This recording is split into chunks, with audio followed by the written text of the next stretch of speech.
the cost of the, I can say, we are able to reduce the cost needed for biodiesel production.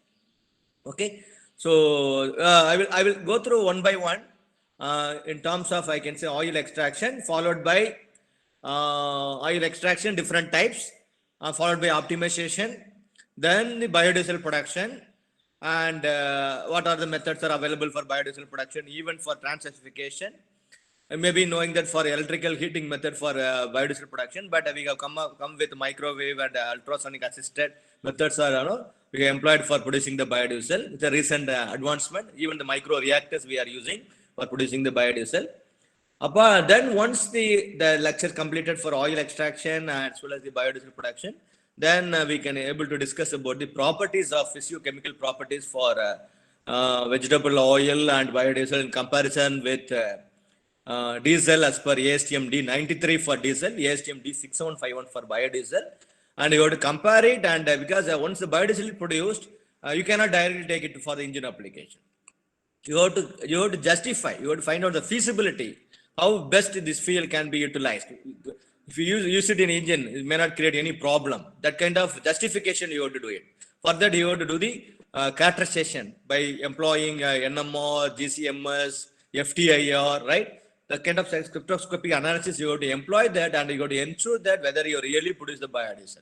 Apart from the characterization, you have to find out the physiochemical properties. Starts from flash point, fire point, cloud point, pore point, density, viscosity, proximate analysis, ultimate analysis, acid value, saponification value, then copper strip corrosion. These are the properties: acid value, saponification value, copper strip corrosion. These are the properties particularly specifically for vegetable oil biodiesel. Okay, you have to carry out at least minimum of 30 properties. Then only you can able to, I can say, justify your results. Then only you can able to publish the paper. Then only you can able to, I can satisfy the examiners when you submit the thesis. Okay, and you may be knowing that why you are going for biodiesel. Biodiesel is an alternative fuel. What is biodiesel? Biodiesel.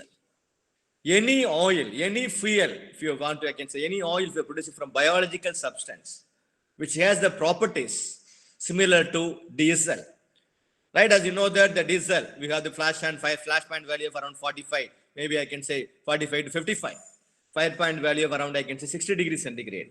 The viscosity of the diesel varies from 1.8 to 4.2 CST. Density varies from 0.85 to 0.888, so see gravity, I can say, or 850 kg per meter cube. Then in terms of carbon elemental composition, carbon value around 0.85, or I can say 85%. Right? When you want, I can say, produce some fuel, any alternative fuel, particularly which has non-volatile, because you know that diesel is non-volatile. Any fuel if you are producing from any kind of any source, right? If you want to use it in the diesel engine, the first thing you can be able to understand is it should be non-volatile, right? Then if its fuel is non-volatile, you can do the characterization, you can do the determine the properties, then find out the properties, and you can see that whatever maybe the oil you are producing from biological sources, which has the properties, matches with the diesel property. That is very, very important. That's why it's called biodiesel. All the properties of the bio material, I can say, it's a bio oil or biofuel or biodiesel, which has the properties which can be meeting the ASTM D93. Most of the around 98% of the properties of the bio oil or biodiesel, which has the properties, I can say, similar to the diesel property. Then only we call it as a biodiesel. Okay, because most of the bio oil properties are matching with the diesel property. So then you can able to run the engine with, I can say, without much modification, with slight modification. Okay, by modifying the pressure, by modifying the combustion chamber, right?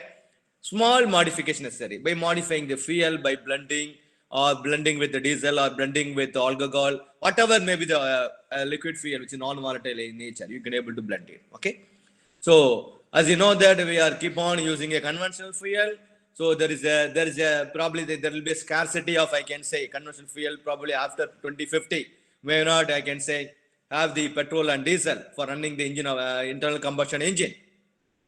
So you can able to find out the new source of oil, because we cannot scrap the engine, because there are millions of engines are available across the globe. You cannot, instead of finding the new fuel, if you scrap the, I can say, engine, it is going to be totally waste. Then the scrapping and, I can say, the handling the waste also is the biggest issue. So researchers are thinking about why we have to, I can say, scrap the engine. Why don't we go for a new fuel which has the similar properties of the diesel or petrol?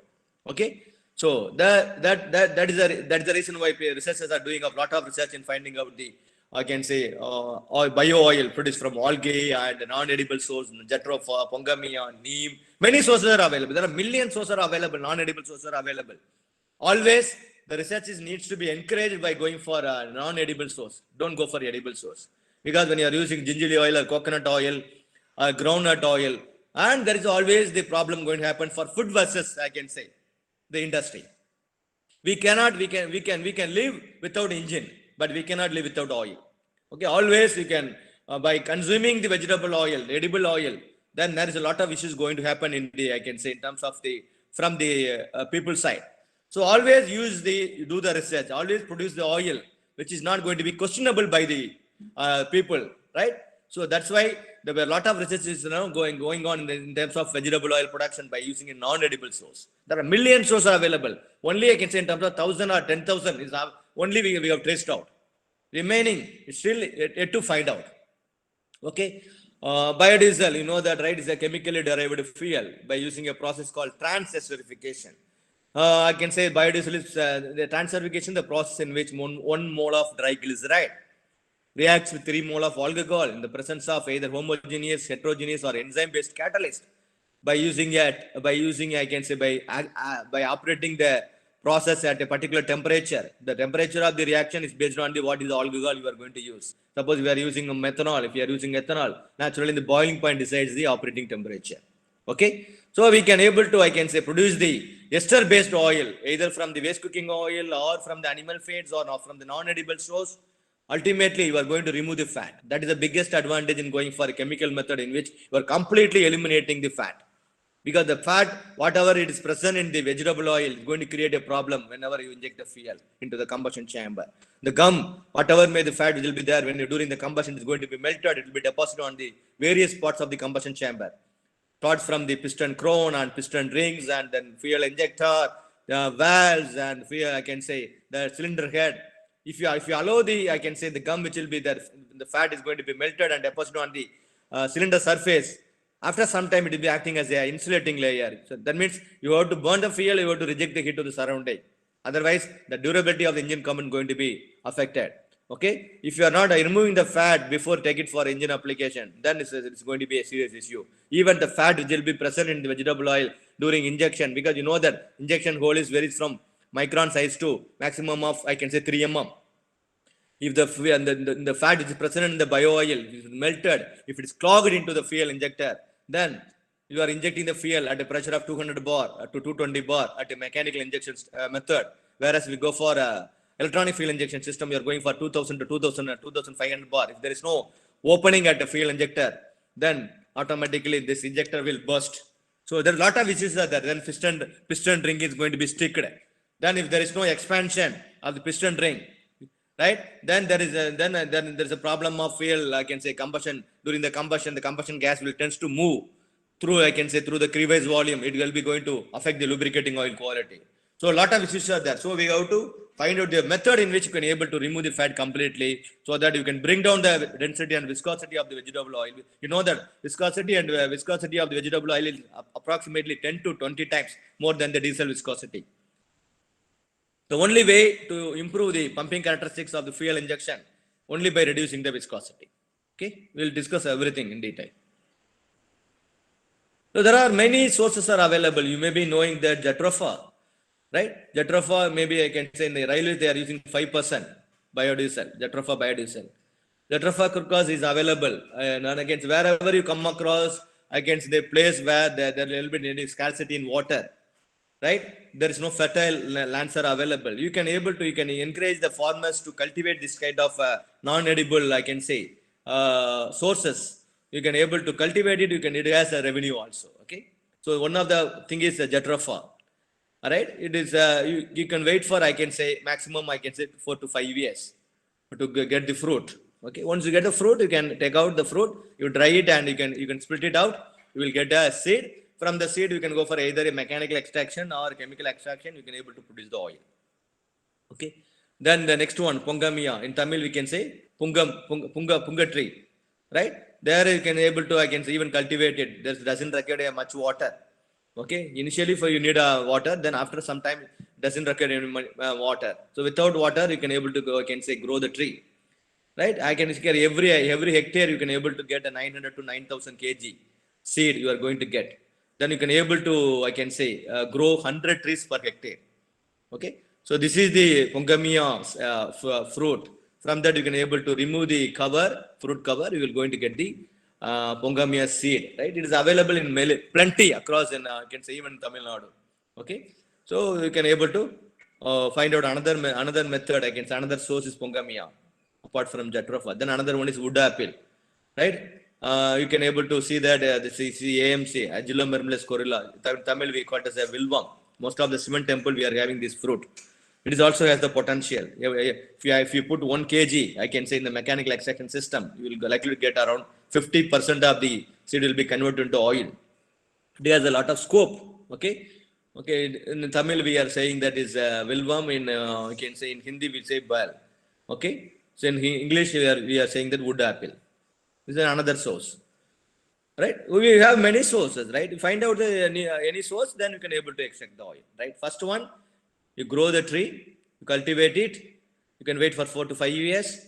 Then once the yield you are going to get in the form of fruit, you collect it, then you break it by using either by I can say wooden mallet. You break it out, you remove the pulp, you remove the shell, then inside the pulp you have the seed. Okay, the pulp you can use it for some I can say the fruit pulp we have the medicinal application. We are not going to talk about that. We are going to bother about only the seed, right? The seed, whatever the seed you are going to get it from the fruit pulp, you have to dry it in natural solar drying, or you can take it to the I can say solar dryer, or take it to the furnace. You heat it above near to 100 degree. The moisture which is present in the seed will be evaporated. Then you take it for either mechanical extraction or chemical extraction. Okay, so whatever may be the method, you are going to get the, after I can say in mechanical extraction, you are going to crush it, that by giving some kind of mechanical force, you are going to get the crude oil. We call it as a crude oil. It is not going to be used for directly for biodiesel production for any application. You have to ensure that, because the seed is covered with some kind of, I can say, small thin cover. Right? When you're doing crushing, there is a chance of, I can say, gum, whatever may be the gum material present in the seed cover is going to be comes along with the oil.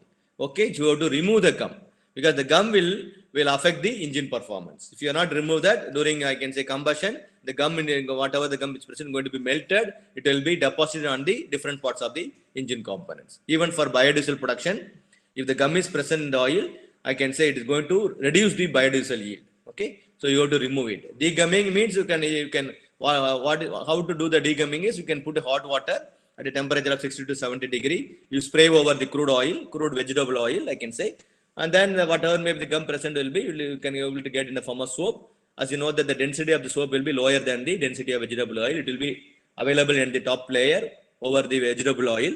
So you can remove it. Okay, by opening the, I can say, you can keep it in the separating funnel. You can open the valve, you can able to remove the vegetable, the remaining leftover soap will be taken out from the separating funnel. Okay, and whatever there are many applications. Then shell, right? The shell we can use it for you can convert into activated carbon. You can use it as a catalyst. The seed you can use it for oil extraction. Then the pulp, whatever the pulp you are going to get it from the fruit, can be used for ferment. So nothing is going to be wasted. Even you can say, if you are having a shell, if you are not interested in converting into catalyst, you can take it to the gasifier. You can take it to the pyrolyzer. You can able to convert the solid to liquid in the pyrolysis system, or you take it to the gasifier, convert it to gas. There you can able to produce the syngas. Where syngas, you know that the constituents of syngas is carbon monoxide and hydrogen. You can remove the hydrogen if you want, or you convert the syngas into methane.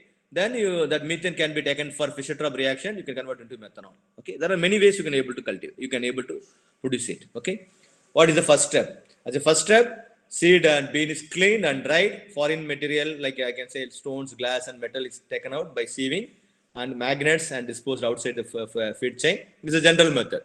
Drying is performed by avoiding contact with the combustion gases unless natural gas is used. The preparation of seeds before an extraction step depends upon the kind of seed, bean, required for wood. Okay, so what is first step is you break the fruit, you will get a pulp, you will get a shell, you will get the seed. Pulp you can whenever the pulp when it has a medicinal application, you can sell it.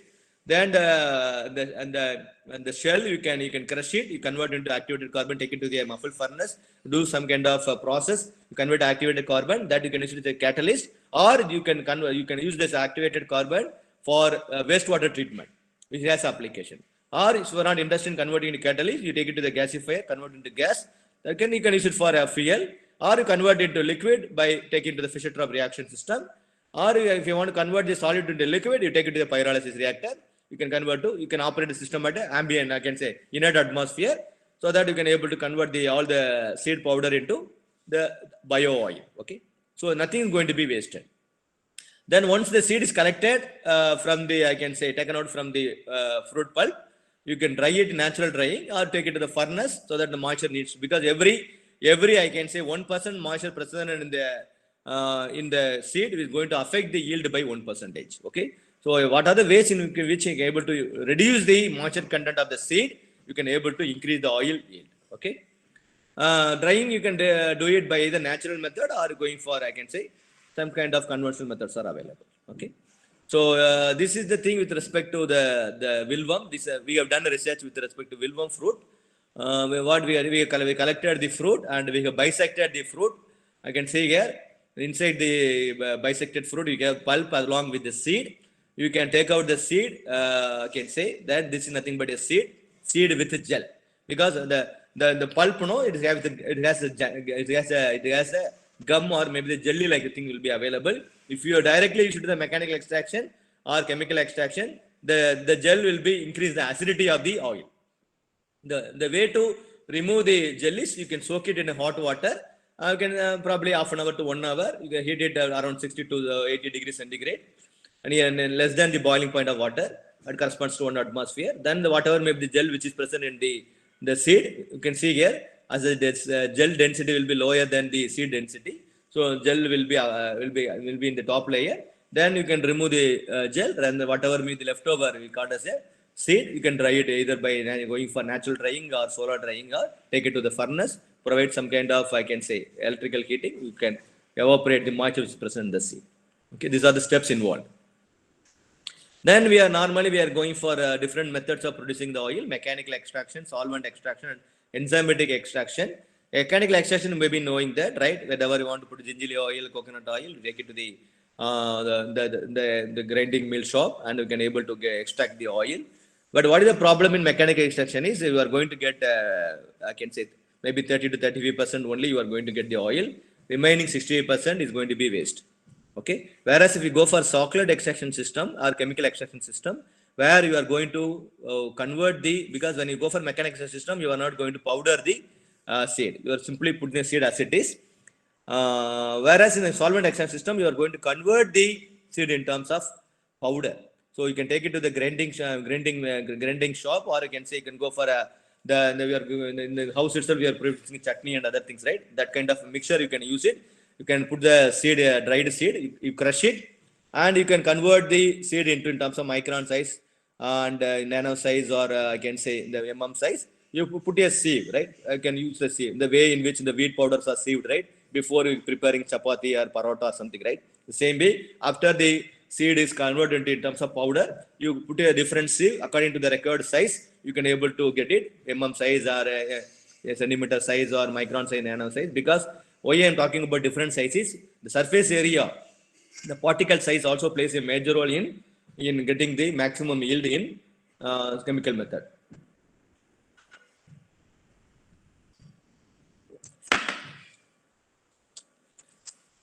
Okay, so in this method, you can able to do a lot of research in this area also, varying the particle size of the seed, what may be the variation in the yield. So what we are doing in the Socklet extraction system, I will provide the video. You will get a very good idea about that. This is a Socklet extraction system. Here we are putting a solvent. Now generally we are using acetone, heptane, I can say different, I can say solvents which has the lower boiling point. Okay, so you are putting a solvent. Solvent will be collected here, whereas in the center portion you are putting a seed powder. Okay, whenever you are then the bottom you are heating the solvent. Whenever you are heating the solvent near to the boiling point, the solvent vapor will be coming and contacting the seed powder. So as you know that the solvent when contact the seed powder, the reaction rate will be very very high. So the vapor will be going and contacting the surface powder. That's why I said increasing the surface area. When you reduce the particle size, the surface area of the particle will be increases. The contact area for the solvent will be increases. By doing so, the vapor will be coming out of the solvent. Then once it comes out, then it is your duty to condense the solvent, because solvent is very very costly. 1 liter is comes to around near to 500 rupees. Okay, you cannot let out to the surrounding. You can put the condenser at the exit of the, I can say, the solvent system. You can put a water cooled Liebherr condenser. You can put the, I can say, assume that the vapor is going this way, and you can put the water in the opposite direction, counter, I can say, cross flow direction or counter flow way, so that the more contact of the vapor will be there in the condenser. Whenever it contact the condenser where the water is entering at lower temperature, when it contacts the water, naturally due to the difference in heat transfer, you know the temperature, the vapor will be condensed and again falls back to the chocolate system. In that way, you are going to reduce the chance of leaving the solvent. Okay, so this process is going to be happen. Whereas this process happening within, I can 5 to 10 minutes, where this process takes more time, maybe I can say 2 to 3 hours, depends upon the oil what you are expecting.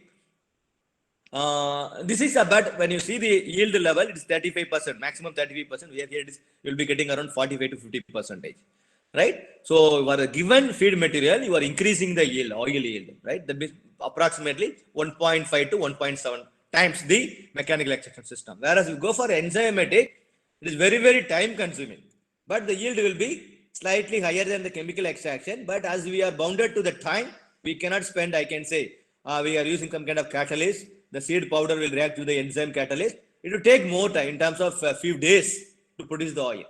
So this may not be, I can say, this is a proven, it's not going to be a proven method, but as it has the positive thing, but the time consumption in terms of, you want to produce few tons, I can say few tons of liters of vegetable oil, this method may not be suggested. Okay, and I am not having much idea about this enzymatic extraction, frankly telling, because I didn't start any research in this area. We started with the mechanical as well as the chocolate. We proved that solvent extraction at approximately 1.5 to 1.7 times the oil yield we are getting. Whereas in the mechanical extraction system, what is the problem? Apart from the yield we are getting, because we are going to get a minimum yield compared with the chocolate or solvent extraction system, chemical method. Apart from that, you are crushing the seed cover. As you know that the seed cover, if you take the seed cover alone, may measure the acidity. The acid value is very very high. So when you puncturing the seed cover by using a mechanical crushing method, because you have the opposite way, you are going to feed the seed. So there will be, I can say, there will be the gear like arrangement. So when both the things are rotating in the opposite direction, when the seed, I can say, falls into the gap between the two gear tooth, naturally it will be crushed. But when you're crushing, not only you are crushing the seed, you are crushing the seed cover also.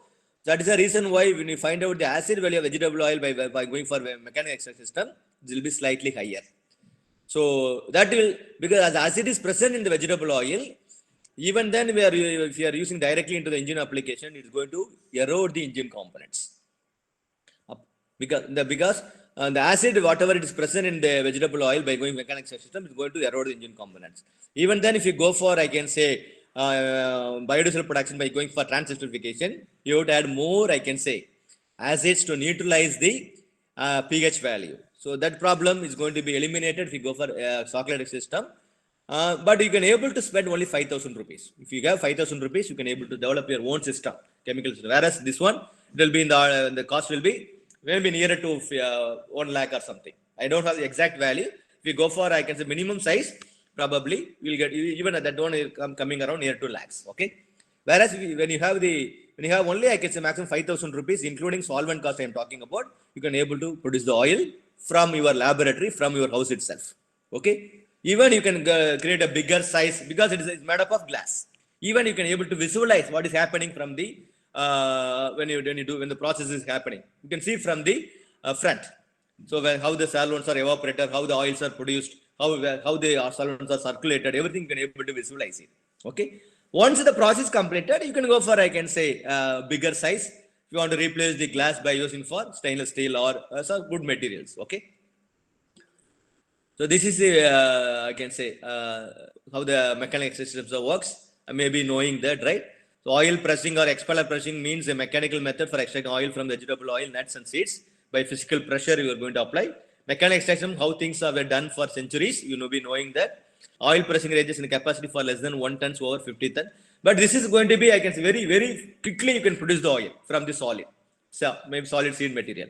But whereas in the chocolate system or enzyme system, it is time consuming. But when you are when you are interested in going for higher yield, you have to go for chocolate extract system or chemical method. Okay. Usually you can see here produces maximum 25% of the oil only. If you put 1 kg, you will get only 250 grams of oil only. Another one is the hot water extraction system. Where you can put the seed and heat the water by applying a steam. You can able to get the oil. This method will be slightly better than the mechanical extraction system. Then we have the CO2 extraction system. Everything you are supplying the whatever, maybe the water or CO2, you have to supply the working food in terms of superheated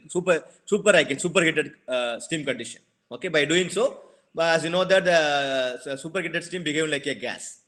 So whenever contacting the particle or seed material, it will be producing the different. I can say producing the two different layers. One is called seed powder. Another one you can say you will be getting the oil at the top, because as you know that vegetable oil density will be slightly higher than the, I can say, the water density. So the vegetable oil will be collected at the bottom. If you collect it at the end of the process, you can see here vegetable oil collected at the bottom. Water will be in the top layer. You can heat the water above 100 degree. As you know, the boiling point of water at 1 atmosphere is 100 degree. Water will be evaporated. Whatever is left over, we call it as a vegetable oil. Whatever may be the method. But here CO2 is supplied at a higher temperature. Higher temperature means correspond to the pressure, superheated steam. Similarly, water, you are adding, assume that your water is added at 100 degree, it is saturated steam. So you can heat the seed by going for higher temperature, maybe 150 degree or 200 degree or ambient temperature. You got a superheated steam. Okay. Where when the superheated steam contains the seed, you will be getting two different layers. We can say vegetable oil and water. Water, you can the mixture you can collect it. You can heat it in the container by providing the heat from the surrounding above 100 degree. Water will be evaporated. But remember, vegetable oil is hygroscopic in nature. So it will be absorb the moisture. So once the process is over, you have to keep it in the container, close it immediately. That is very, very important. Whether it's a biodiesel or vegetable oil, it will absorb the moisture very quickly. Okay. Okay. This is a chocolate extraction system. Chocolate extraction system can prepare normally I can say whether CO2 or hot water or mechanical, right? You can go for you can add the feed in the form of seed. Okay. No need to reduce the particles. Whereas chocolate extraction system, the particle reduction particles plays a major role in getting the maximum yield. Okay, I will talk about that when I am discussing that in the video. Okay, then we have gone for a new method. This is the method we have proven. Apart from the I can say chocolate extraction system and mechanical system, we have done with the microwave assisted and ultrasonic assisted method. This is the facility available in our laboratory. We are creating ultrasonic waves. Pulses will be created. It will operate. Ultrasonic waves will be rupturing the, I can say, the seed powder. So whenever you because whatever the method, whether it's a conventional of heating by using hot water or chocolate or I can say mechanical system, the penetration length to the seed right particle will be comparatively lower than the ultrasonic and microwave. Here the ultrasonic wave will penetrate to the core of the seed particle, then the yield will be more than the chocolate extraction system. Okay. Further, you need ultrasonicator. You need, okay. You have a system, it's available, and I will talk about that. So next one is a microwave. So this ultrasonic assisted system, you have to spend around 7 to 10 lakhs to establish the facility because the cost is around 7 lakhs. Whereas this one you can able to spend around 5,000 to 10,000 rupees. Buy a microwave oven from the market. You can do kind of minimum operation, minimum I can say modification. You can see here. We put a temperature control unit, put a small hole over the microwave oven. You can able to the way in which the meat or food is prepared in the microwave oven. Same way you can see here. You can able to convert the why we are going for microwave and ultrasonic is the energy input you are going to give it for the oil extraction. It plays a major role for the cost involved in oil production. So what are the ways in which you can able to reduce the energy cost in terms of electrical energy you are adding for, I can say, to heat the oil? It's going to be reduced if you go for ultrasonication as well as the microwave assisted method. That's the reason why we are reducing the cost of oil production by going for microwave as well as the ultrasonic. Simple microwave method. Here, you know that microwave means you are having the magnetron. When the electrical energy is added into the magnetron, it produces microwaves. As you know that whenever you add the heat from the surrounding in terms of the electrical heater, energy is added from the surrounding to the system. That means the losses will be more. Whereas here, microwave or ultrasonic, energy is created inside the system. That means the heat will be dissipated from the system to the surrounding. That means the losses is going to be minimized. Whereas if you want to put the electrical heater, right, you are giving the energy from the surrounding. That means there will be always, I can say, that whenever you are going to put a heating mantle, providing a energy, electric energy to the heating mantle, what will happen? Heat will be dissipated. Heat will be transferred to the, I can say, the cylindrical flask. That means it is contacting the surrounding. So you cannot avoid the losses of the natural convection and the, I can say, conduction, right? There will be a radiation loss also there. Whereas in the ultrasonication and microwave method, you can see that the hotel system is insulated. Hotel system is sealed. So whenever the electric energy added into the microwave or ultrasonic, energy is created inside the system. Then it comes out from the system to the surrounding.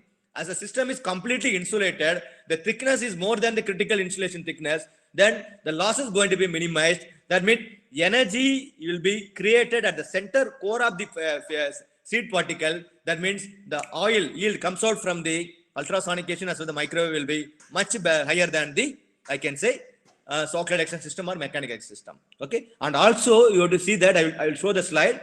The energy input to produce the oil yield, which will be comparatively lower for microwave and ultrasonic in comparison to electrical heating as well as the Shockley extraction system. We'll talk about that. Then once the process is over for, I can say, either mechanical extraction or Shockley extraction system or hot water bath or CO2 extraction system or microwave and ultrasonic, or once the oil is coming out from this process, the immediate step is you have to filter it. You have to remove the solids from the solid liquid mixture. Okay. So this is nothing but a conical flask. You have the filtration system where you are putting some kind of paper filter, I can say, where the paper the porosity of the filter decides the filtration capacity. Okay. So we are putting some kind of this is the, I can made up of borosil. So inside this you are putting some kind of filtration or filter paper and in different layers. Once the oil plus solid mixture is poured into this one, you are going to get the only liquid at the bottom. But it will take minimum, I can say, 1 hour to 2 hours, so that whatever the solid will be available in the top will be removed when you remove the this one, the porcelain this thing filtering system. Whatever is left over, you can see here is only vegetable oil. Once the vegetable oil if you are producing, forget about what is the method. The immediate step is find out the acid value. Acid value is very, very important. Whether the pH value is nearer to 6 to 7, 6.5 to 7 or 6 to 7. If it is lower or higher, naturally you have to neutralize it. Otherwise, it is going to affect the application, engine application. You can see here. Yeah, this is the, yeah, one second. This is nothing. Once the process is over, because we are employing some kind of solvents added with the seed powder. So naturally, along with the vegetable oil, moisture, right, as well as the some kind of solvent, acetone or methanol can be utilized for increasing the reaction rate. So you have to remove that. But once the filtration is over, so you produce the oil by adding solvents or without all solvents, you can do it. Filter it. Next step is, before I can say producing a final oil, you have to take it to the distillation system. You know that how the distillation system should be. It is a heating mantle attached to the this one, the conical flask. There you have the 3-neck round bottom flask is there. You have to put it inside in the heating mantle. You can pour the vegetable oil into this flask. Then outside you can put the condenser. When you heat it above, I can say, boiling point of the solvent, naturally, because solvent is very costly. So you can then you can heat it near. Suppose if you are using acetone, heat it nearer to 60 degree by putting electric energy to the heating mantle. So electric energy will be converted into thermal energy. It will be transferred to the mixture which has moisture. solvent as well as vegetable oil. Vegetable oil boiling point is more than 250 degrees centigrade. So when heating, then the lower boiling point among the mixture is solvent. Heating nearer to boiling point of solvent, the solvent first will be comes out from the mixture. You can collect it in the, by keep the condenser. It will be cooled. It will be collected in the another condenser. So you can store it for the next process. Now the mixture has only, I can say water as well as the oil, because already solvents are removed. Then the water can be evaporated by heating above 100 degree. Water will be removed. Then the remaining leftover is called final bio oil, vegetable oil, which is needed for, which can be taken for application, either for need in, I can say, furnace for thermal application, or if you want to take it to the engine application, find out the property and ensure that the vegetable oil viscosity is nearer to the diesel viscosity of 1.8 to 4.2 CST. Then the only way you can remove the fat. If the fat level is lower, then you can directly issue an engine application without producing the biodiesel. You can see here how the distillation system works.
Okay, this is the simple distillation. Distillation is nothing but what? Heat the mixture nearer to the boiling point. So there are three mixtures are available in the bio oil mixture.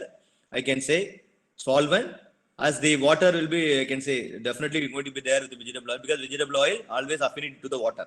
It will absorb the moisture, right? So heat the mixture. First you remove the solvent, heat nearer to the boiling point of solvent. You can use any solvent, but the reactor temperature should be boiling point of solvent.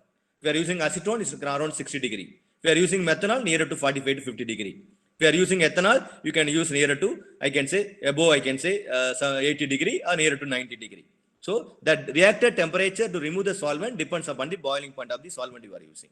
Remove it, then the next one is water. As you know, the boiling point about 100 degree corresponds to 1 atmosphere. Heated above 100 degree, moisture also will be evaporated.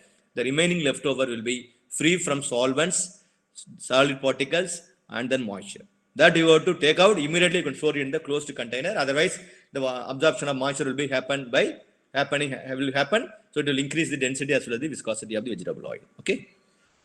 Now, as you know that whenever you do some kind of research, you have to optimize the process, right? So you can say you cannot take any one particle size and get the yield. You have to find out what is the minimum particle size, what is the particles in which I am going to get the maximum oil yield. That is the duty of any researcher. For that, many tools are available to do that optimization. You can employ design expert. You can employ, I can say, artificial neural network tool, right? Then I can say, because this is the process in which you can say there are several parameters are there. You can see here the time. Time is also plays in how much the time I am going to maintain, but do the process. How much the solid to liquid, because we are adding, they can say the non-edible seed powder with I can solvent. How much is solid to liquid ratio? Another parameter. Particle size. I'm going to add in terms of mm size or micron size or nano size. Particle size also plays a major role. Now I have taken three parameters. Similarly, if you want, you can increase the number of parameters. I can say if you want to rotate the process, you can say stir the process. Speed also will come. Temperature also will come. Right? Then if you talk about the catalyst, you want to add some kind of catalyst percentage also will be there. I have taken only three parameters. Now, if you want to find out, I can say more parameters, automatically the number of trials will increase. Now, I have used a design expert, right? Response surface methodology. I have designed by providing the input parameters, time, based on the literature. How can you find out the different parameters? You can find out the literatures from when the biodiesel research started up to the recent research in 2020, in the December, I can say, now that today's date is December 10. How many papers are available in this area? Note down all the parameters. What are the parameters they have investigated? What may be the range they have suggested? You take a range, minimum range and maximum range. Then when you feed in this information, the design expert response for methodology tool, they automatically provides the trials, number of trials. Because you cannot do the n number of trials. Suppose if you are not having this tool, how you are going to complete the process? When you are going to complete the process? It's a time consuming process, right? So if you do manually, the number of trials may be 1,000 or 10,000 or million. So you have to depend upon certain tool to optimize the process. How much the minimum time I got to fix it? How much the particle size? How much the solid to liquid ratio I have to maintain so that I will get a maximum yield. So for that you have to depend upon the optimization tool. So I have employed a design expert. I can say response methodology, and also I employed the artificial neural network. So far no papers, such a papers are available now. And because always you can go for a next level. Responsive methodology is proven. Many people are died. So I also proven that artificial neural network based kind of simulation tool is giving better results than the responsive methodology by using design expert. So I have compared the tool. I can say the method in which the tool operates, the percentage in which we are going to get the response better. So I have proven that the artificial neural network tool will be giving better optimization results than the design expert. I have given the range, so the response surface tool itself will give the number of trials. You can carry out the minimum trials. So I am going to carry out only, I can say 20 trials. If you go for manually, by varying the different parameters, you will get 1,000 or 10,000 or million trials, right? So by spending minimum time, minimum number of trials, I am going to get the maximum yield, which will be matches with the million number of trials going to happening in the manual method. Okay, so I have used. Then the tool, once you give the parameter ABC, right, then you will give the range. Maybe I can say 1.5 hours to 4 hours. Solid to liquid ratio varies from 4 to 8. You will give only range. Particle size varies from 0.75 to the maximum of, I can say 3 mm or 2.18 mm or 2.75 mm. The tool itself gives, so you can do the number of trials. Then apart from that, it will give the output in 2 columns: actual yield and predicted yield. Actual yield means nothing but what? Solid to liquid, seed powder or seed to how much vegetable oil you are getting. Okay, so you can carry out the trial by using either mechanical or I can say chocolate system or ultrasonic or probably microwave. You are going to get the yield. Yield is nothing but what? How much the powder you are getting. That is nothing but input. How much the output? Numerator by denominator nothing but yield. Yield is nothing but output, yield, liquid, numerator, liquid, denominator, solid quantity. That's all. If you add that value, that means if you put 1 kg, you will be getting around 0.315 grams of, I can say, liquid. Then by completing the trial experimentally, you have to feed the actual yield for every trial. Suppose we are done with 1.5 hours, solid to liquid ratio 4, particle size of 2.18. I am getting, I can say you are going to get the oil. So you filter it out and get the experimental value. I am getting 31.5%. Similarly, I can vary the different parameters. I will get different yields. You can see here out of the 20 trials, right? I am getting the maximum yield for this condition. That's why I put in a different color. If I put a time 1.5 hours, 1.5 hours, then solid to liquid ratio 8, then particle size 0.75, I am getting the yield of 40.5. That means it will be more than the various trials. That means if I put 1 kg powder or 1 kg seed, I am getting around 40% of mean, that means 400 grams of oil. That way I am able to increase the oil yield, so that will increase the, I can say, oil production.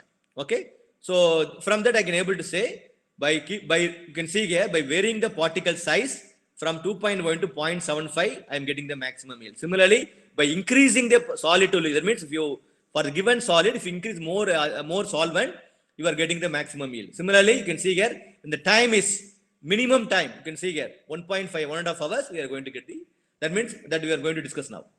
Right now, I am getting I got the table. Now I am going to convert into a plot. Always as a researcher, y versus x is always easy to, I can say, communicate. So I have given, you can see here, particle size varies from 0.75 to 2.18. Whenever the particle size decreases from 2.1 to 0.75, you can see here, yield is increasing from 25% to 45%. That is the conversion. That is the conclusion. So when you have the method to finally reduce because I have done with 0.75 mm. But if you have any method, and if you have any kind of, I can say, process in which you are able to reduce the particles below 0.75 mm, still you are going to, I can say, increase the yield. But about that, you got to use the ball mill. Right? I use a simple, I can say, mixer to reduce the particle size, but you can find out some other method to reduce the particle size. But you can able to reduce the particle size to lower level, but you cannot reduce to nearer to zero because you will get a different trend. I can even find out the particle size also. Okay, but I have done that that part, but that is not. I'm not going to bring it here. Okay, from this slide you can see here figure 5. When the particle size decreases, the yield increases. Oil yield increases. Similarly, you can see here whenever you go for ultrasonic and microwave, you can see here oil yield. For oil yield, I am getting. You can see here within 9 minutes, I am getting the oil yield of 40 to 45% for both the methods. If you go for a conventional method of electrical heating, you have to wait for at least 45 minutes to 1 hour to get the maximum yield of, I can say, 45%. That means the time taken for producing the liquid from the solid will be minimized if I switch over to the advanced method called ultrasonic as well as the microwave method. I am getting the 45% yield within 9 minutes. That means the amount of energy needed for producing 45% by using a conventional electric heater will be reduced by approximately 1/15 of the actual time. So that is the biggest advantage. Electric energy consumption decreases. I am going for ultrasonic as well as microwave. You can see here, among this method, ultrasonic is behaving better than the microwave, but slightly better. But here, if you go for conventional heater, you will get around for 25% only, 25 to 30% only. That means you are getting for every feed, you are getting more than 15% yield compared with conventional electrical heating method. Okay, or when you go for, I can say, mechanical extraction, you are getting only 25%. If you go for socket extraction, you will getting 30% to 30 to 35. When you go for ultrasonic method, you are going to get, I can say, 45%. Okay. From this, we are able to see by going for microwave kind of microwave as well as ultrasonic method, for the given feed material, oil yield will be increasing, and apart from that, increase in oil yield, you are reducing the time of operation, and also the energy input is reduced from 2 hours to just 9 minutes. Within, you can see here the maximum yield is 41% within 10 minutes. At 20 minutes, you are getting around 45%. So within, I can say, probably around 1/10 of the time is reduces. Okay, similarly, for when you increase the oil yield nearer to 8, you will be getting the maximum yield of around, I can say, 45%. You can see your ultrasonic method, whenever the liquid content increases, naturally you will be getting more yield. So keep on increasing. You can see here microwave. This is the microwave means a chemical method, solvent method. Okay, you can see here I compared the different methods: conventional, electrical method, microwave method, and ultrasonic method for the different. You can see here economic condition, optimal condition. You can see here I am getting 45% yield by ultrasonic, whereas my microwave 43%. Whereas for conventional, we will be getting 43%. But yield is better in case of conventional. But you can see here the time taken. Time taken here is 17 minutes. Here you can see here 14 minutes. Here you can see here 10 minutes. Approximately 2.5 hours you have to give energy, electrical energy, to produce the 43%. Even then, if you are giving 2.5 hours energy in the form of electrical energy, the yield is not at all equal to the ultrasonic as well as the microwave. Okay, so even then you are getting microwave and conventional similar, but here is 2.5 hours. Here within 15 minutes you are getting the same yield. So you have to go for either microwave or ultrasonic. You can see here the power input. The power input here, the power input is approximately 340 watts only. Here you can see 335 approximately remains same. Here will be in the order of 1 kilowatt to 5 kilowatt energy you have to add here. Okay, that depends upon the heater you are providing. So yield is increasing, and also apart from that, if you want to maintain the same yield, the time taken will be reduced by approximately 20 minutes. Here 2.5 hours. Approximately 1/10 of the time is reduces. Then the power input also coming down. Okay, the biggest advantage. You can see here ultrasonic assisted method is better than the conventional method. You are getting the maximum yield of 45% under optimized condition of 1:8 solid to liquid ratio. That means 1 kg 8 times the liquid. So 8 times liquid. So if I suppose you are having 100 grams of solid powder, you can use 8 times the weight of the solvent. Okay. So you can go through this. You will be getting around 45%. within 17 minutes of the power input of 340 watts. Okay, you can see this video for chocolate extraction system. We'll get some idea.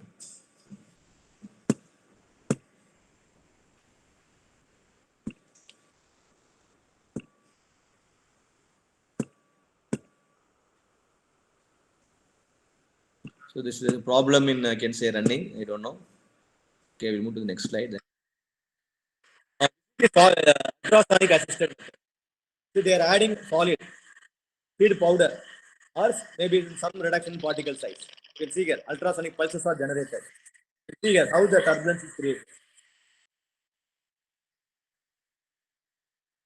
So whenever the solid powder added into the solvent, so by creating the ultrasonic pulses, you can see here how the turbulence is created. Without, I can say, using the stirrer, mechanical ultrasonic pulses is created. And you can see here the pulse is not going to be continuous. Take for, I can say, maybe 10 seconds, then the gap will be there. Then again 15 seconds like that. The process is going to be continuous for, I can take for 1 minute. The process stops and then it will be continuous.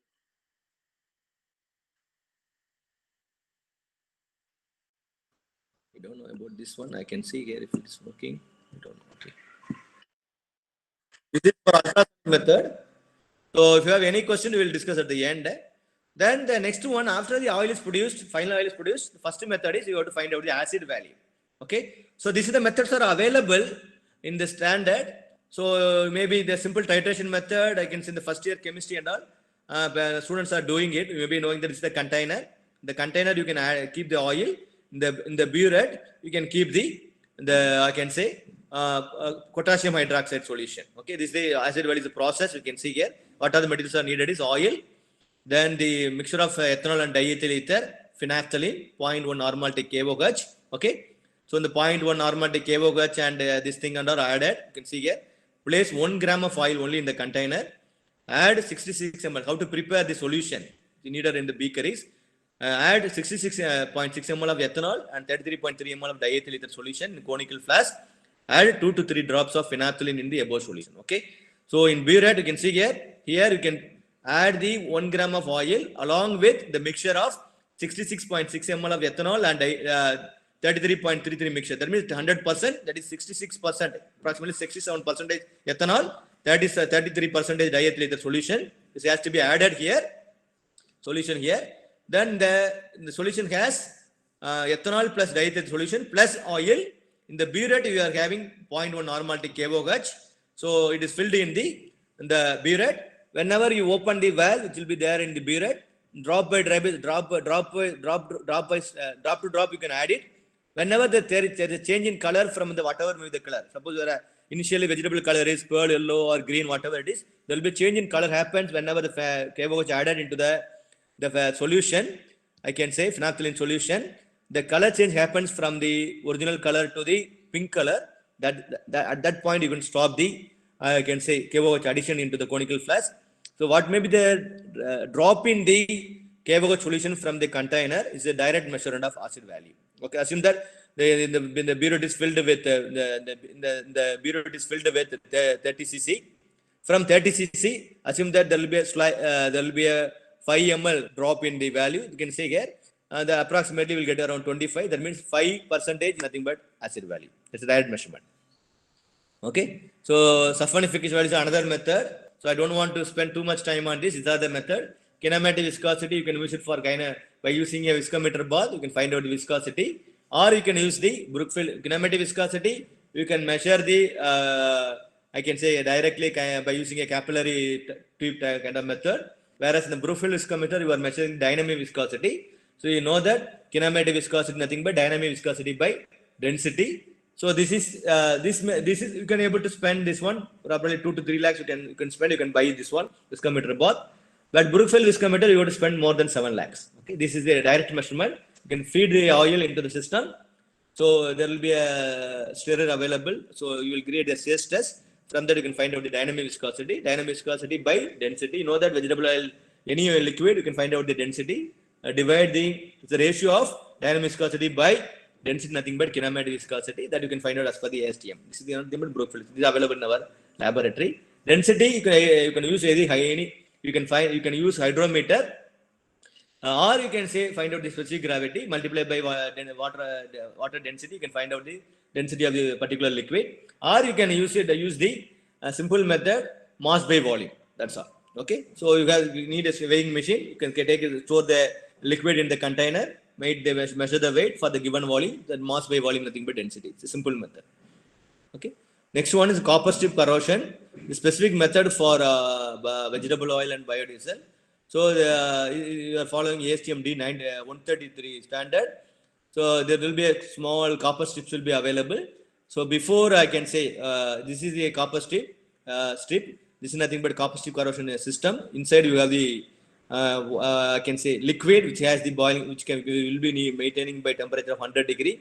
Normally we are adding some kind of liquid, so to ensure that the temperature is needs to be, because we have to put a water inside, it will be evaporated. So we find out the liquid which has the more boiling point than 100 degree water, can keep it here. So you can measure the weight of the copper strip before, because it's something like it's a container. You can measure the weight of the copper strip. You can open the this lid and put the copper strip inside this one, and already inside the container you have the liquid. So you will have some kind of container is there. So inside the something like a small tumbler. Inside the tumbler you can put the copper strip, and then along with the copper strip you can add the vegetable oil. You want to measure the vegetable oil or biodiesel, you measure this property. You can feed it. You close the lid. When you add the electrical energy to the heater, thermal energy will be dissipated. It will heat the heat the liquid inside the copper strip. From that liquid, the heat will be transferred through, I can say, conduction, convection. Then the whatever maybe the oil, you keep it inside the known oil. If you want to find out the copper strip, particular vegetable or biodiesel, the heat near to 100 degree. Then you can maintain for 3 hours. The same heat will be maintained for 3 hours. Then after 3 hours, you stop the system, allow the system to come to the normal temperature, ambient temperature. Remove the strip, measure the weight. If there is any, I can say, remove the strip. And there will be a ASTM standard charts are available. I can see here different colors are available, right? You can carry out the study by using ASTM D93, American Society of Testing Material. So after this 3 hours, take out the strip and find out the color which will be matching with the color, right? Normally we can go up to 2, I can say 2E will be up to that point, because it's nothing but a corrosion. So whenever the corrosion happens, there will be change in color. So you can 1A, 1B, 2A, 2B, 2C, 2D, and up to 2E. Up to 2E, your fuel, can say the corrosion level will be accepted. If it is more than that, even you can say before going for engine, you can scrap this oil, because this fuel is not going to be acceptable whenever the corrosion, I can say color, I can say exceeds the 2E. Okay, so no need to go for suggesting this fuel in for engine application. First property, find out the copper strip. If it is falls below 1, you can say 2E, then you can do the remaining property and find out the feasibility. Suppose the initial stage itself is more than 2E, that time itself we can scrap the oil, because this fuel is not going to be not at all suggestible for engine application. The cloud and pour point, we know that you can you need a deep freezer, you need a glass lid with a, I can say, a glass container with a, I can say the cork container. You can keep it in the deep freezer. Every 3 degree drop in temperature from ambient. You can keep the vegetable oil or whatever the oil you want to find out the cloud and pour point. Cloud and pour point, nothing but how the fuel can be utilized in the winter season. How the fuel can be suggested in Tiruchirappalli or in Tamil Nadu or in Jammu Kashmir. Whether this fuel can be utilized in Trichy or Jammu Kashmir, because the cloud point, nothing but the temperature at which the liquid will be slightly moving to the solid formation. So cloud-like appearance happens. That means initially assume that the temperature 30 degree, reduce the deep freezer temperature from 30 to every 3 degree drop in temperature, you can set it, take out the samples, find out whether it's a liquid state or in maybe cloud-like appearance is there. Whenever the liquid will be transferring to the cloud-like appearance, you got the cloud point temperature, right? Then after 3 degree drop in temperature at one point, the cloud is completely, I can say, the liquid is completely converted into solid. When you remove the cork and pour it the opposite way, I can say tilt the container, nothing will be fallen to the earth. Okay, that is nothing but a pour point. So the temperature, that means that up to that point, up to cloud point, you can say you can run it. Suppose the cloud point temperature is 15 degree, then this fuel cannot be utilized in Jammu Kashmir or Punjab or Delhi during the winter season. So you have to use some kind of additives to increase the load and pour point temperature. Okay, the standard what we are using is ASTM D2500. Next one, flash and fire point, knowing that the temperature to flash occurs, the temperature of the flash continues for 3 seconds, we call it as a fire point. This is the fuel, we supposed to measure it to how the fuel needs to be transported safely, right? Because we are transporting the fuel using the container. So if there is a flash happens at 35 degree, then there is chance of explosion. So the flash and fire point doesn't related with the combustion. So the property we are measuring to find out whatever may the wax present in the oil needs to be evaporated during heating. When the wax convert into volatile matter, then the volatile catches fire with the atmospheric oxygen. There is a flash happens. The flash, if it happens, means if the temperature is around, I can say 200 degree, no issue at all. You can transport the fuel. Whereas in the diesel, we will be getting the flash point value around, I can say 45 to 55 degrees centigrade. That means up to that point you can transport fuel. Then the flash point comes to the ambient temperature comes to around 55 degree. That is a dangerous fuel. You cannot transport it. You can add some additives, increase the flash point, you transport it. Similarly, petrol fuel also. Whereas this problem is not going to be there for vegetable oil and biodiesel because the flash and fire point will be more than the diesel, that is 5 times. The minimum value is around 250 degrees centigrade. For vegetable oil, maximum value is 300 degree. That means even for biodiesel, we will be getting around 250 to 250 degrees centigrade. Right? That means the 5 times the diesel, I can say flash and fire point value. That means this fuel is the safest fuel. You cannot, because this is dealing with the ambient temperature. You cannot increase that ambient temperature to 250 degrees centigrade. This means for any place across the globe, you can transport it without any issue. That is the biggest advantage in going for biodiesel as well as the vegetable oil. Okay. So after carrying out the biodiesel production, vegetable oil production, you can find out different property, density, acid value, cloud point, pour point, flash point, viscosity, calorific value. Calorific value you can find out from the constant volume bomb calorimeter. You know that how the system works. You can add the you can store the, I can say, liquid or solid fuel into the constant bomb. You can provide the oxygen from the surrounding. Then this is nothing but a heat exchanger. When you add the heat, when you provide the ignition source, there will be fuel starts burning. The heat will be dissipated to the water surround the thing. You know that Q equal to mCp delta T. Amount of heat dissipated from the fuel will be absorbed by the water. So you know how much the water is available. You know the substitute of water. You know how much the difference in temperature happens from initial to final, which is nothing but mass of fuel into calorific value. Mass of fuel, we are adding only few grams. You know that the only unknown is calorific value. That means calorific is nothing but Q mCp delta T divided by mf. From there you can find out the calorific value. Bomb calorimeter generally used for solid and liquid fuel. Okay. CT number, it is the auto ignition quality of the fuel. You can see here diesel is 47. Here as per ASTM standard, you can say 47 is the minimum, you can say. But what is the advantage in going for biodiesel is it will be more than the diesel. That means the delay in starting the combustion will be minimum in case of, I can say, vegetable oil as well as the biodiesel. You can see here, there will be a carbon residue. After, I can say, when you heat the oil, if there is any residue present after the heat it for, I can 3 hours, allow the vegetable to evaporate, heat it above the boiling point of vegetable oil. If there is any traces of solid party present, it will be the maximum allowed is 0.01, right? Percentage will be allowed. Then vegetable oil is 0.42. This may not be suggested directly to the engine. Whereas as per ASTM standard or the European standard, EA 14214, the maximum residue present in the vegetable oil in the liquid should not be more than 0.3. So accordingly, you have to do the filtration. Okay. Similarly, the standards are available for iodine value. Iodine value nothing but percentage of saturation, unsaturation present in the vegetable oil. So that is having direct correlation with the oxides of nitrogen emissions. Okay. So finding out the acid value, I have going to provide the video.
I can go to the next most important property, saponification value.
Okay.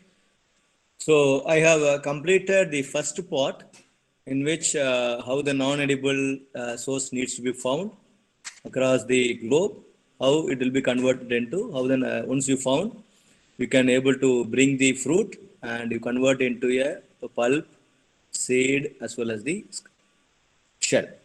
Okay, pulp is the application is there. You can sell it for medical application. Seed you can convert into oil. I can say seed convert into oil. Cell you can convert into either catalyst or liquid fuel or gaseous fuel. That's the application. Okay. Then for extracting the converting the seed into oil, there are many methods are available: mechanical, chocolate, enzymatic, and depends upon the heat added into the system. Either you can go for a conventional electric heating method, or you can say use a hot water method, or CO2 steam method, or microwave and ultrasonic method. Among the method, we have proven that microwave as well as the ultrasonic method is going to be consume minimum energy to get the maximum yield. Within 20 minutes time, you are going to get the maximum of 45 percentage, whereas in for a conventional method, you are going to get 43 percentage. It will be 2% lower than the microwave and the ultrasonic method, but the time taken is approximately 2.5 hours. Whereas for microwave and ultrasonic, we have taken only 20 minutes.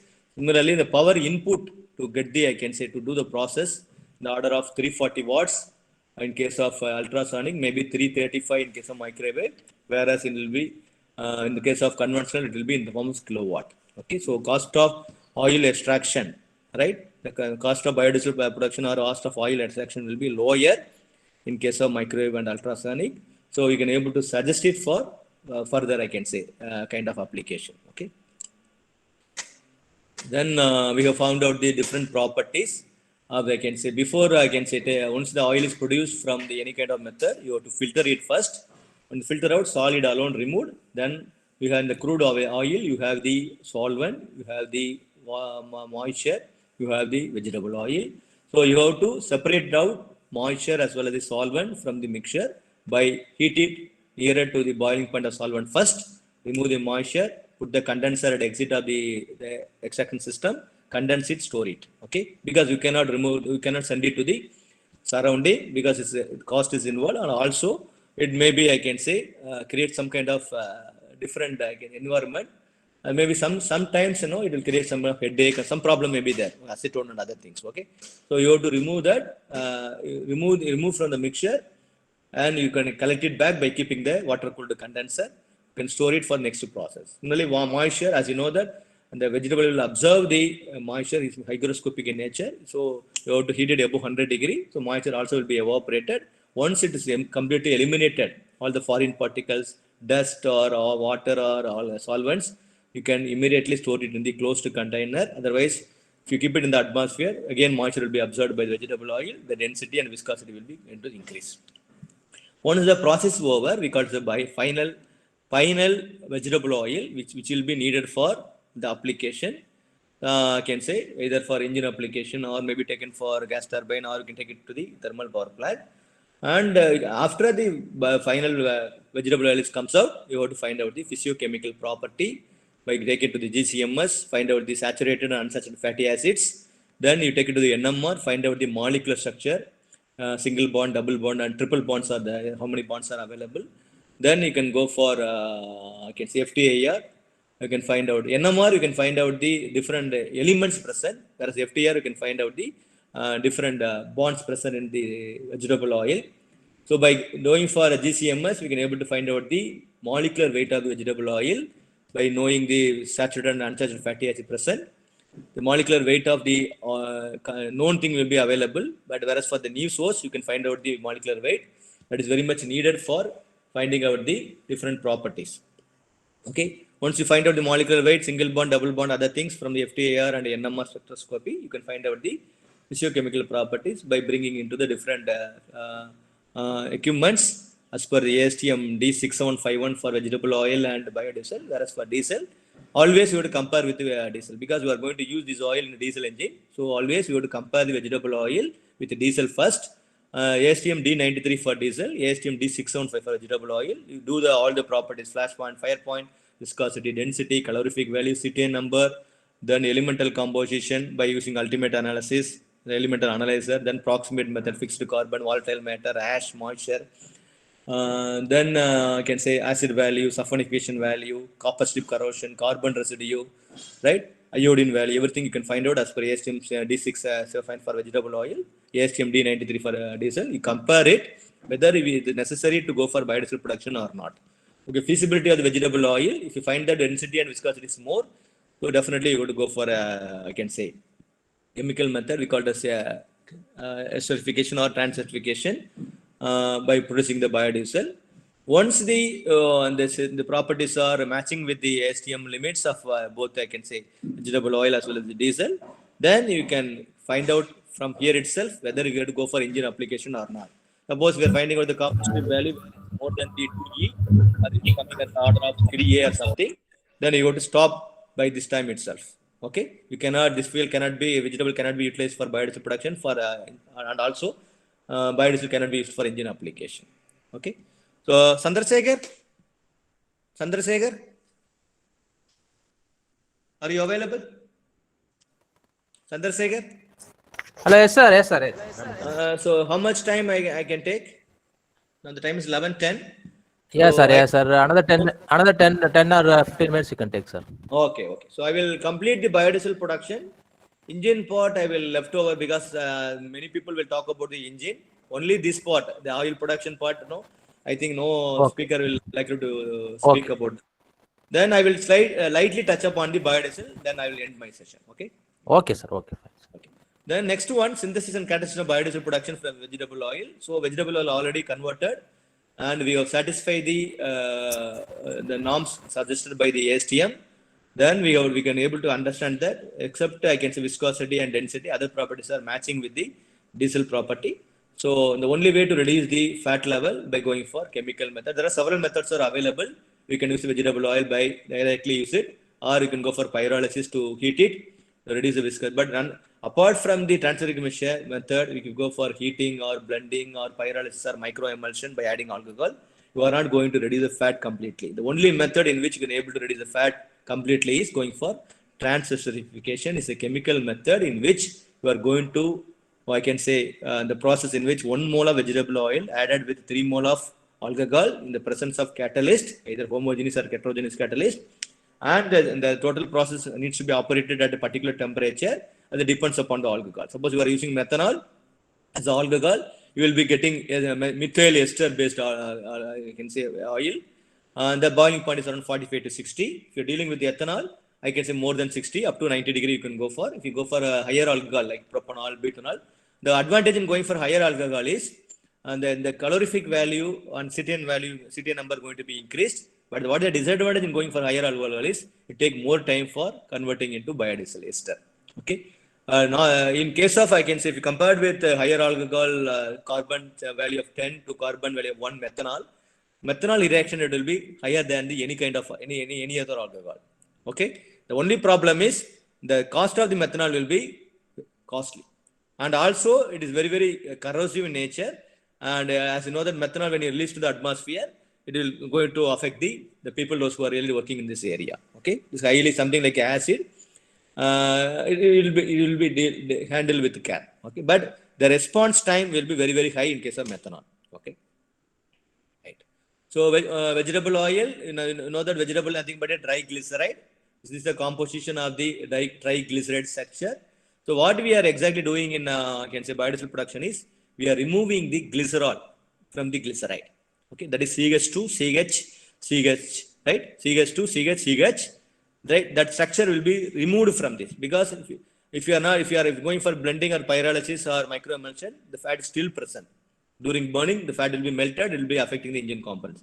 So the only method, the chemical process in which we call it as a transesterification, in which 1 mole of triglyceride reacts with 3 mole of alcohol, any alcohol, in the presence of catalyst at a particular temperature, you are going to produce 3 mole of, I can say, biodiesel and 1 mole of glycerin. Okay, all the products what you are getting, whether it's a glycerin or a glycerol, will be used for several applications. You can use it for glycerol or glycerin can be used for, I can say, pharmaceutical, particularly for soap manufacturing. Okay, right. So then once the vegetable oil comes out from the different process, you have to decide whether I have to go for biodiesel production or not. Once it is necessary to go for biodiesel production, then you got to find out the FFA, right? FFA, you know that I already explained how to determine the acid value by using a titration. So we will keep the phenolphthalein and vegetable oil or ethanol and diethyl solution in the container. You keep the KOH in the burette. By opening the burette, there will be change in color to whatever with the color to the pink color. We call it as the acid value. How much the drop in KOH value? We could directly nothing but a measurement of acid value. FFA is nothing but acid value by 2. Okay. Suppose if the acid value is less than or equal to 2 or FFA is less than or equal to 1, no need to go for esterification. I will talk about what is esterification. If it is more than acid value more than can say less than 2%, less than or equal to 2%, or FFA is less than 1%, because FFA is acid value by 2. We can directly go for transesterification. You can use the alcohol and catalyst and operate at a particular temperature. You can able to produce the crude biodiesel. Crude biodiesel is nothing but ester based oil plus glycerin. Now, for example, the particular vegetable oil acid value is more than 2% or FFA is more than 1%, then you cannot directly go for the transesterification. We have to go for esterification, in which you are adding alcohol and the acid catalyst. The esterification, we are not splitting the molecular structure. We are simply removing the fat from more than 2% acid level to less than 2%. For that, you are adding alcohol, you are using acid to remove the fat alone to nearer to the less than 2% acid value or less than 1% FFA. Up to that point, you have to can say add the acid. Acid generally we are using sulfuric acid, nitric acid, and I can say hydrochloric acid, right? Many acids are available. You can use whatever with the acid, but preferably people are using sulfuric acid because reaction rate of sulfuric acid will be much better than this hydrochloric and nitric acid. And in terms of handling also, sulfuric acid I can say will be slightly better than the nitric acid and hydrochloric acid. So we are using many acids, but to ensure that after esterification, simply we are removing the fat. That means triglyceride structure is likely to be there. Only the molecular weight of the triglyceride is going to be reduced by removing the fat. Less than 2% acid value or less than 1% FFA. Then you can do the again acid value measurement. You can, after the process over, adding acid, take the sample, find out the acid value by using titration. Ensure that if the value is greater than 1, again you do the esterification. If the value is less than 1, you can go for transesterification, in which 1 mole of I can say vegetable oil added with 3 mole of alcohol in the presence of catalyst at a particular temperature. You are going to remove the glycerin. You are going to remove the glycerol, which is present in the triglyceride. And we are going to get 3 mole of ester. If you are using methanol, you are going to get methyl ester. If you are using ethanol, you are going to get ethyl ester. If you are using propanol as alcohol, you are going to get propyl ester. Now, after esterification, you can take it to the separating funnel. Funnel. You remove the different constants because you are using catalyst. You have used the alcohol. You have used the vegetable oil. Along with that, your water will be also there because it's hygroscopic in nature. So you can store it in the separating funnel. You keep it for minimum 8 hours. You can go up to 24 hours. As per the density, right? You know that the gravity separation, water density will be slightly higher than the methanol density. Then the biodiesel density will be slightly higher than the water density. Then the catalyst and the solid particle, the glycerol density will be higher than the vegetable oil biodiesel density. So you'll get 4 different layers. The lowest layer will be catalyst plus glycerol. Next to the lowest one is biodiesel. Next to that one is water. Next to that is methanol. So you take it to the reactor, heat it above boiling point of alcohol. Alcohol will be removed. You can keep the condenser, separate out the alcohol. You can use it for next application. Heat it above 100 degree. Then the mixture, water will be evaporated. Then the remaining leftover is biodiesel plus I can say glycerol and catalyst. And then this glycerol and catalyst will be available in the bottom of the container. Open the valve, can evaporate it out. Then the remaining thing will be leftover will be the biodiesel, which has the traces of methanol as well as the free fatty acid. You can add the hot water. That's why the water washing is there. You can add the hot water at 70 degree to 80 degree. You spill it out, sprinkle it over the crude biodiesel. Then whatever maybe the soap, methanol, and it will be there. Soap will be formed. That will be there in the top of the biodiesel because the density of the soap will be lower than the density of the biodiesel. Biodiesel density is approximately 0.88 specific gravity, probably 880 kg per meter cube, whereas soap density will be much lower than the density of the biodiesel. So you can separate it out by opening the valve. So then you can heat the water above 100 degree, 110 degree, water will be evaporated. The remaining thing will be the final biodiesel. So you have to do number of stages in which you have to ensure that it has only ester-based oil, free from methanol, water, catalyst, and the, I can say glycerol. Okay, so you remove everything because even the small traces of glycerol present in the final biodiesel is going to be deposited on the fuel injector and the different parts of the engine components. It is going to be affected. When you keep on, I can say this oil is going to be utilized. Once the biodiesel produced, you can find out the property as per ASTM D6751, both physical and chemical. As I told you, physical means flash point, fire point, cloud point, pour point, then viscosity, density, copper strip corrosion, carbon residue, CT number, calorific value, proximate analysis, ultimate analysis. We do it. Chemical property, you can talk about the characterization by using NMR, GCMS, FTIR. You can ensure that everything is meeting the ASTM limit. The fuel can be utilized. Can be feasibility of the oil I can find out. Then the fuel meets the ASTM D6151. I can say except maybe viscosity and density, other properties are matching exactly with the diesel property. Then this fuel needs to be used in the engine application by either by modifying the fuel by adding some kind of diesel by going for blending, or you can go for higher injection pressure to suit the slight increase in the, because normally for biodiesel can say probably around 5 to 6 CST, whereas for diesel maximum viscosity is around 4 point, because the viscosity is the most important property for diesel engine, because you are going to inject the fuel. The viscosity plays a major role how best you can say the resistance needs to be happened. Viscosity is more, it takes more time to reaching the combustion chamber than the CA engine. Okay, so based on the FFA level, if it is less than 1% or more than 1%, I told you, more than 1%, that means you can go for acid catalyst. That means you go for acidification. Then you can use the catalyst to reduce the FFA less than 1%. Then you can go for transerification by using a homogeneous catalyst, sodium hydroxide, potassium hydroxide, and sodium carbonate. Among this one, potassium carbonate will be better than this three, because the time in which in the yield, I can say the separation of I can say the glycerol formation will be much faster if you use KOH as a catalyst. Okay, the acid value, saponification and all, you already you saw the videos. Esterification, you can reducing the FFA level by adding the catalyst.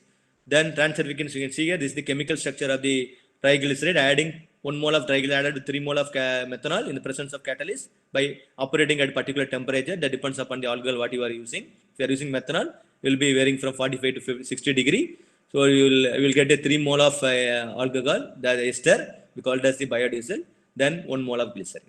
Okay, so CH2, CH and CH2, which will be there in the dry glycerol, will be removed and it will be attached to the OH, which will be there in the alcohol. CH2OH, CHOH, then CH2OH we got as glycerol. Then here this CH3 will be added into the structure. You can see here the COOR1, COOR1, R2, COOR3, along with that CH3, which from the alcohol, methanol, or if you use C2H5, ethanol, C2H5 will be added into the structure. You can see here the CH3 will be inherently added into the structure. That's why the CH3 will be there. So COOR1, COOR2, COOR3, along with CH3, we call it as ester based oil, we call it as biodiesel. Okay, similarly, the OH will be there and the alcohol will be attached to the CH2, CH and CH, we call it as a glycerol. We call it, after adding this, we call it as a glycerin. It has the many medical applications. Transerification, similar to the oil extraction, you have can use different catalysts: homogeneous, heterogeneous, enzymatic, and supercritical. Supercritical means doesn't require any catalyst. We did the reactor at more than the supercritical temperature, but it depends upon the what alcohol you are using. Then we are dealing with conventional, microwave, and ultrasound. These are the things already we have discussed for oil extraction. Then there are different parameters are there to produce the biodiesel. Starts from acid content, water content, selection of alcohol, catalyst concentration, reaction temperature, reaction time, and stirring speed. So we varying the different speed, different operating condition. Take it for, I can say, conventional. This is nothing but a conventional electric heating. Then this is nothing but, I can say, microwave assisted biodiesel production system. This is nothing but ultrasonic assisted microwave biodiesel production system. The only advantage in going for microwave and assisted is you will be able to get the biodiesel within 5 minutes. That is not going to be happen in the conventional heating method. See the video?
Okay, Chandrasekhar. Yeah, sir. Yeah, so I think I will come to the biodiesel production. Can you give 5 minutes time? Yeah, sir. Yeah, sir. Please, sir. Please, sir. Okay, right. Similar to the oil production, we are also employing the optimization tool, a design expert, to find out the maximum yield of, I can say, biodiesel by varying the different parameters. Okay, so we employ the different, I can say, tools. Are what is the advantage is, I can say, improve the process yield, reduce the variability and closer conformance to the nominal and target requirement, minimize the development time, reduce the overall cost. Okay, it is a collection of statistical analysis, right? You can use it for any application, not only for, I can say, biodiesel production. You can use it for engine application. You can use it for steam turbine, steam power plant. I can say any kind of optimization for manufacturing also. You can, if you have the parameters, you can able to find out the output. Okay. So there are several models of Takuchi, RSM, right? There are many methods are available. You can choose the right model for a particular application. Okay. So the performance and steps involved for experimentation, selection of process parameters is very, very important. So what are the parameters are involved for doing the particular application? If you talk with the biodiesel, you can talk with respect to FFA, alcohol content, temperature, speed, I can say catalyst concentration. So there are many ways, right? Parameters are involved there. So you can find out number of parameters. Identifying the level. So find out, give the range of the particular parameter. Suppose you're talking about the methanol, how much quantity you are going to use it. What is the minimum range? What is the maximum range? Similarly, with respect to time, we're going to operate for 1 hour minimum, or we're going to operate maximum of 3 hours. Similarly, speed varies from maybe 20 RPM to 2000 RPM. The range you can provide. So this tool will take the randomly, can design, it will give the experimental trial. The development of design matrix, you can say, you can create the table automatically. The design expert tool will give the number of trials. You carry out the trial, then there will be two output column. One is the actual yield, another one is the predicted yield. Actual yield you are experimentally measuring. If we enter the value, automatically the experiment, the predicted will be provided by the tool, simulation tool. So you can see that your experimental yield and the actual yield and the predicted yield is falls within 10%, 10 to 15%. Then your optimization model will be acceptable. If it is, I can say more than 15% or if more than 20%, then you have to use the next model, because here I use the RSM, responsive methodology de-optimization model. Then there are several models available in expert. You can use the Takuchi method. Whatever the method, model will give the actual value and a predicted value falls within the preferably within 10%. It will be more or less, whatever it is. Okay. Then you can obtain in the regression. What the advantage is, once you are getting the predicted and actual, it will be, you are going to get the output as a function of different input parameter in terms of equation. That is the biggest thing. Once you arrive that, if the R square value, that is the optimization will give the R square, it will be coming nearer to the one value, I can say that means your optimization method is perfect. Then without carrying the experimentation, you can able to vary the parameter, substituting the values in the equation, you will get the I can say output. Okay, verifying the model statistically, interpretation of data y versus x, then arrive the optimal conditions. Okay, so here I have taken 3 parameter method: oil ratio, catalyst concentration, reaction temperature, reaction time, stirring rate. So automatically I will give the formulate the table in which each parameter is named as methanol to oil ratio is factor A, catalyst concentration B, the units are weight percentage, reaction temperature C, reaction time C. So you have to name alphabetically difference upon the different parameter, the unit also. Then you can give the minimum value and maximum value either by literature survey or from the preliminary studies. Okay, so I have given the 0.4 to 0.6, then the weight percent 0.5 to 1.5. Temperature varies from 45 to 65 because it depends upon the boiling point of alcohol. So here I use the methanol, that's why I varied 45 to 65. So 45, maybe the evaporation starts. 65, you will get in a superheated steam. Okay, superheated methanol vapor. Reaction time varies from 1.5 hours to 2.5 hours. Stirring speed varies from 200 to other. So this, if I formulate the table, automatically design expert will give number of trials. I have to carry out experimentally. I will enter the values here. Accordingly, once you enter the values, complete the value, automatically predicted will be provided by the design tool, expert tool. You can see the difference. 97, 96. Moreover, less than 0.75% only. You will be getting less than 1 to 2% only. That means this is a good model for carrying out. So the design expert tool will give 34 trials. Among the 34 trial, I have to vary the parameter. Carry out that thing experimentally in the either conventional or electrical, microwave or ultrasonic. I will get the output in terms of yield, liquid versus the liquid in the numerator, whereas in the denominator you can say the solid, whatever, or maybe liquid in the maybe in terms of ester we will be getting, whereas in the numerator we will be getting the vegetable oil. Okay, so by ester in numerator, denominator, sorry, ester in numerator, denominator you will be getting vegetable oil. Okay, you will be getting yield by measuring the experimentally, then automatically predicted is also given by the software. Once you completed this one, you can go for it will give the table, we call it as ANOVA table. You can see here. Yeah, we will be getting ANOVA table where you can find out the R square value. You can see here all the predicted values and experimental values are coming very near to 1. That means my predicted value, the experimental value is exactly matching with the simulation value. So that's why when you research, you want to do it, you want to do the experimentally, well and good, but no simulation alone permitted. You can compare experimental and simulation by doing the proper validation. Now I am getting, you can see here, not only I am getting the, I can say, output I am getting in the form of like yield as a function of the actual yield I am getting in the form of equation also. The tool will provide. So you know what is A, what is B, and already we know that A is nothing but oil to methanol ratio, B is nothing but catalyst concentration. Similarly, we assigned the number, right? Parameters for different parameters. So when you got this equation, if it is R square values falls within the nearer to the 1, you can substitute the value directly in terms of the A, B, C, D and all. You can get the yield directly without carrying out the experimentation, because we have given only few ranges only. But if you want to vary the range in between, also you can vary and get the yield. Right? Then you will get you will have the option of getting 3D plots when you vary the methanol to oil ratio, what vary the catalyst concentration, what point I am going to get the maximum yield. Finally, I am going to optimize the process. I am going to get the maximum yield, predicted yield as well as the experimental yield. You can see here the error is only 0.62%. That means the model what I have chosen for this this biodiesel production is acceptable, because not even a single percentage. You can go up to 10%, but here is only 0.6% falls below 1%. That means this is the model I can able to use it for further application. Further, I can say biodiesel production. You can see here by varying the different catalyst, right? You can use the this is and all I can say homogeneous catalyst. This and all you will be getting, or I can say KOH bentonite, KOH K10 and all homogeneous catalyst.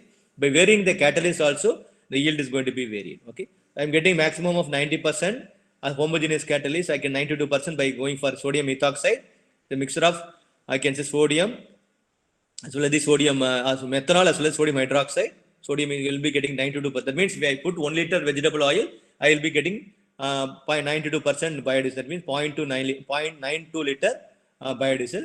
Similarly, I am going for heterogeneous catalyst. I will be getting for calcium oxide and calcium activated carbon. These are the catalysts I have produced by own. Calcium oxide I have produced from the waste egg shell, because egg shell has calcium carbonate. You can calcinate, you will get calcium oxide. So whatever may the catalyst, what you are using in the homogeneous, you have to buy it from the market, but you are going to spend the money. So that's why I said the cell now, the fruit shell, if you have the capability to convert into catalyst, then that catalyst, if you use it, if you produce the biodiesel, which will be matching with the homogeneous, then you are not going to spend much money for buying the catalyst. We have used the calcium carbonate, which was collected from our mess, NAT mess, in terms of few kg. You convert the, because eggshell cover is contain calcium carbonate. You calcinate, you will get the calcium oxide. Similarly, activated carbon I have produced from the fruit shell, convert into activated carbon that can be mixed with calcium carbonate, eggshell, impregnate it, I'll convert into heterogeneous, I can say bimixture, I can say. Instead of single catalyst, I have gone for binary or ternary based catalyst, and I can able to spend, I can say, small money to, I can say, for that is for only for electrical energy utilization for producing the catalyst. Okay, there are many ways you can do it, and once you complete the biodiesel production, you have to find out the biodiesel property. You can see here, this is the limit provided by the ASTM D615 for each property. You can see here all the biodiesel properties are falls within this range. That means this fuel can be used directly in the engine application without much modification. So you can find out the property as per ASTM D615 for vegetable oil. I can say this is the vegetable oil I am getting from the, I can say, refined one. This is the palm oil, raw oil we have bought it from the market. This is the property we determined from ASTM D93 standard for diesel. So we compared that. All the properties you can see here falls within the limit of ASTM, and most of the properties are matching with the diesel property. That's why it's called biodiesel. Okay, most of the bio oil we have property as matches the diesel property. That's why it's called biodiesel. We have found out different properties, starts from acid value, iodine value, sulfonification value as per the different standards. Then elemental composition, carbon, hydrogen, oxygen, nitrogen, sulfur. Then that's all. Okay. So I think most of the information related to oil production as well as the biodiesel production I have covered. Anyway, some of the speaker will talk about this engine application with respect to mechanical type of thing, and as well as the electronic fuel injection system. Chandrasekhar. Yes, sir. If anyone is dealing with this one and no issue at all, suppose we Sir, need. they are covering, sir. Speakers are covering, sir, all these emission access. Okay, then I will leave it to the remaining speakers. Okay, thank you sir. so much, Chandrasekhar, for giving a chance for me to give the information what I have covered in research as well as the teaching experience for the 20 years. And I thank participants for the patient listening. If you have any questions, you are most welcome in participating the question session. Yes.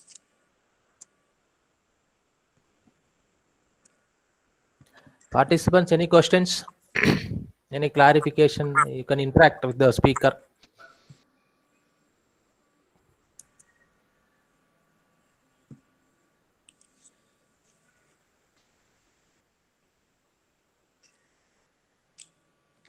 So I think most of the information I can able to understand that the information provided by me may be reaching to the participants.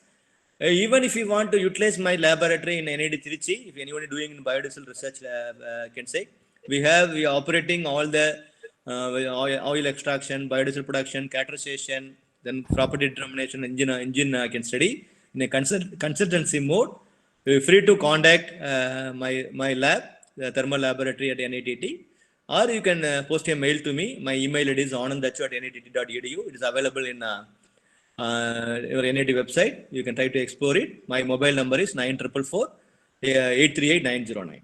Okay, if you want to make use of the facility in NITT, we have a good facility. We have a GC also. We have operated all the testing thing in the consultancy mode. You are most welcome and you make use of our laboratory. Even for engine application, we have multi-fuel injection systems are available, electronic as well as mechanical. Then dual fuel systems also available, CNG injection, LPG injection, or any kind of gas. If you bring it, we are able to produce the power by compensating with either diesel or the biodiesel or petrol also. Okay. So thank you so much. Thank you, sir. Thank you. Breakfast, I had only coffee, so I feel little hungry. So thank you so much, Chandrasekhar, for the opportunity. Thank you, sir. It's a pandemic situation. I hope everyone is be safe and stay home safely. And I can say enjoy remaining lectures. Thank you so much. Thank you, sir. I officially thank you, Professor. You started that whether you are really deserving, but your presentation goes without saying that you deserve much.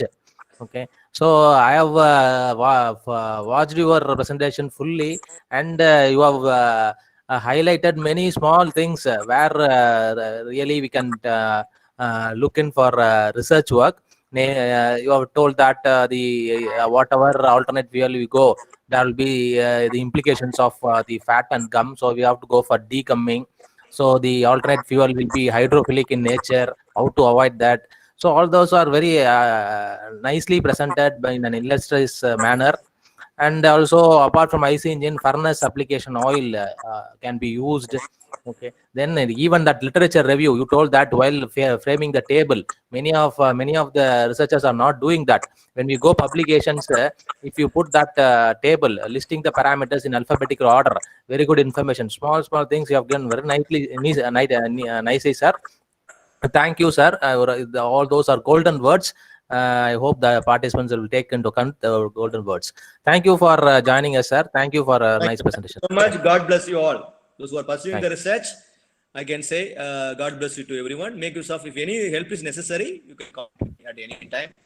Preferable one is by mail. Okay. Thank you so much. Bye. Thank you, sir. Thank you for joining. Thank you. Bye. Dear participants, I regret, so there was a delay. Okay, so anyway, it is. I hope the session taken by our Professor Anand will be fruitful. Let us wait for another 10 minutes. Okay, so let us join after 10 minutes. Okay, after taking a short break. Thank you.